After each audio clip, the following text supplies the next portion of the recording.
اور پریشانی کا اظہار کرتے ہیں کہ ہم رات کو سوتے وقت خواب میں عجیب عجیب سی چیزیں دیکھتے ہیں جس سے ہمیں ڈر لگتا ہے۔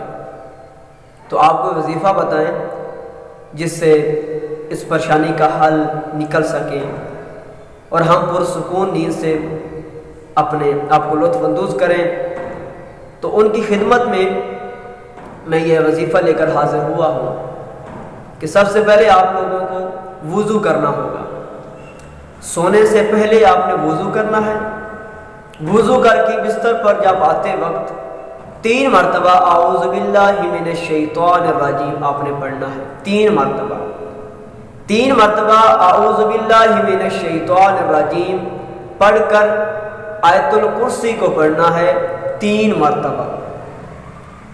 آیت الکرسی کو 3 مرتبہ پڑھ کر تینوں مرتبہ جب آخر میں ہم وَلَا يَعُودُهُ حِفْظُهُمَا وَهُوَ الْعَلِيُّ الْعَظِيمُ پڑھتے ہیں، ان کلمات کو 3 مرتبہ تکرار بھی کرنا ہے۔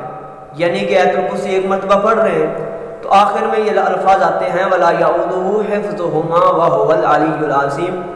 تو ان الفاظ کو، ان کلمات کو آپ نے 3 مرتبہ تینوں مرتبہ تکرار کرنا ہے۔ آپ یہ عمل کریں۔ اللہ تبارک و تعالیٰ کی ذات پر امید رکھتے ہوئے میں یہ عرض کروں گا کہ انشاءاللہ پریشان کون جتنے بھی خواب آتے ہیں وہ آپ ان سے چھٹکارا پا جائیں گے۔ جتنے ڈراؤنے خواب آتے ہیں، کبھی کسی کو مردہ دیکھتے ہیں، وہ مردہ آپ کی طرف آ رہا ہو، تو کوئی کہہ رہا ہے کہ میری طرف سانپ آتا ہے، سانپ حملہ کرتا ہے، کوئی کہتا ہے میں نے خواب میں کتوں کو دیکھا ہے وہ مجھ پہ حملہ کر رہے ہیں، کوئی کہتا ہے کہ کوئی جانور مجھ پہ حملہ کر رہا ہے۔ یعنی کہ طرح طرح کے جتنے بھی یہ ڈراؤنے خواب ہیں، اللہ تبارک و تعالیٰ کے کلام پاک کی برکت سے آپ ان ڈراؤنے خوابوں سے نجات پا جائیں گے۔